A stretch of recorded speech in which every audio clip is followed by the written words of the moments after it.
Hello, today I'm in Subaru Levorg. In this video I'll show you how to manage steering wheel buttons. At the beginning, take a look at the left side of the steering wheel.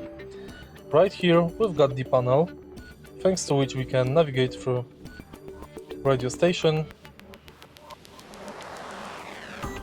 We can change volume, change station, change source, activate voice assistant, answer and end calls.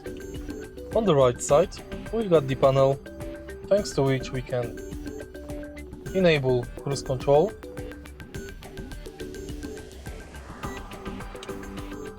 change cruise control speed, activate or deactivate lane assistant, change distance from following car, and then we can change SE drive mode. In the end, we've got two paddles behind the steering wheel, thanks to which we can change gear, and here we've got the panel, thanks to which we can navigate through instrument cluster.